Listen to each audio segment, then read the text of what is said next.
जितनी राशि है उतनी राशि हमने चढ़ा दी, बाकी अच्छे से भावों से बैठ करके। इसका बहुत बड़ा मनोविज्ञान है। इसके संबंध में जितने भी द्रव्य हैं ये सब अलग अलग एनर्जी देती है। वही द्रव्य उस स्थान पर होगी तो उसी प्रकार की एनर्जी मिलेगी। 9 कर्म हमारे लिए प्रभावित करता है। जब हमारे हाथ में जल होगा तब हमारे लिए उस प्रकार की एनर्जी मिलेगी जिससे हम मृत्यु से निर्भय हो सकते। जब चंदन होगा तो उस प्रकार की एनर्जी, नैवेद्य होगी तो उस प्रकार की एनर्जी।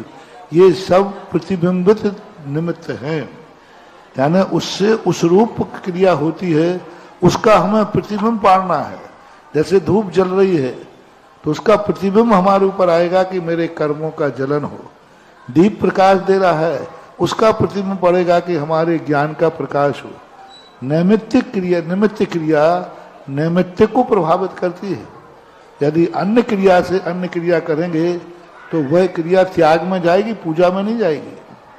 यदि आपने धन को डाल दिया तो वो धन के त्याग से धन ही आएगा। जो बोओगे वही फलेगा। और जिस प्रकार की ताकत जिस निमित्त में होती है उसी निमित्त की स्थितियां बनाई जाती हैं, क्योंकि ये नैमित्तिक क्रियाएं हैं।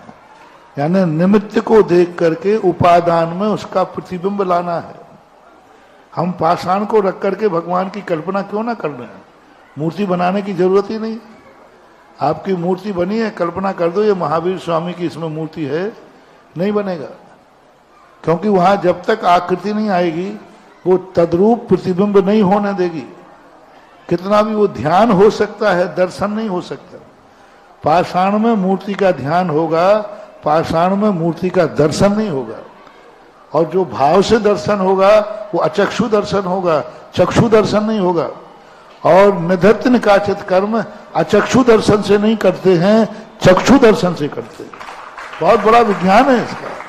इसके संबंध में एक बार मैंने द्रव्यों के संबंध में कितना मनोबड़ा विज्ञान है बहुत सारा दिया। एक उदाहरण तुम्हें दे रहा हूं। अचक्षु दर्शन से हम भगवान का ध्यान कर रहे, भगवान की मूर्ति का ध्यान कर रहे, पाषाण में मूर्ति का ध्यान कर रहे, निधत्त निकाचित कर्मों का क्षय नहीं होगा। भाव से कर रहे, बराबर कर रहे। और वही मूर्ति का आकार लेकर के हम दर्शन कर रहे, आकार का आंख खोल करके। आंख से देखी हुई मूर्ति को देखने से निधत्त निकाचित कर्मों का क्षय होता है।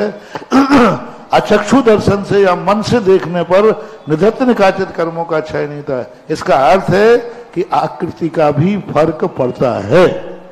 इसी प्रकार से दीप को देख करके हमारे ज्ञान के अंधकार को दूर का प्रतिबिंब पड़ेगा। रुपया रख लेंगे तो वो दीप का अनुभव नहीं कराएगा। रुपया डाल देंगे तो वो जल चंदन का अनुभव नहीं कराएगा। उससे मोक्ष फल का अंतर नहीं आएगा, फल से ही आएगा वो। तो ये सब नैमित्तिक चीजें हैं। अभी चाइना में एक बहुत वर्ष पहले, 15-20 वर्ष पहले एक गोष्ठी हुई थी बहुत बड़ा, कि भारतीय लोग पूजा में चावलों का ही प्रयोग क्यों करते हैं। उन्होंने बहुत बड़ी खोज की कि यदि आध घंटे व्यक्ति अपने सामने चावल रख लेता है तो उन चावलों में इतनी ताकत होती है 24 घंटे तक उस व्यक्ति को कोई नकारात्मक शक्ति का उपयोग नहीं होगा। मात्र ये ताकत चावल में है, गेहूं में नहीं है, दाल में नहीं है, चने में नहीं है। मात्र ये ताकत उन्होंने प्रतिबिंब ताकत यानी अटैक की ताकत को रोकने की शक्ति चावल में ही होती है। इसलिए भारतीय लोग हर पूजा में कहीं ना कहीं चावल का प्रयोग करते हैं। खाते समय उन्होंने कहा कि चावल का अंत में क्यों खाते हैं। उसका रीजन बताया कि अंत में यदि उसके पास चावल है तो भोजन का खाया हुआ नकारात्मक तत्व वो चावल समाप्त कर देता है। तो ये नैमित्तिक क्रियाएं हैं। नैमित्तिक क्रिया जिस निमित्त से है उसी निमित्त को देख के, जैसे आपने कहा ना अभी, पिता को देख के पिता का भाव आएगा, बेटे को देखकर बेटे के भाव। क्यों, ऐसा क्यों? संबंध है उसका। पिता को देख करके पिता का भाव आएगा, बेटे का भाव आ ही नहीं सकता। इसी प्रकार जितनी नैमित्तिक क्रियाएं हैं अष्ट द्रव्य ही चढ़ना चाहिए। रही बात हिंसा आदि की, तो विवेक से काम करें, सावधानी से काम करें। उसके बावजूद भी हिंसा होती है तो इस हिंसा को हमारे आचार्यों ने रेखांकित किया।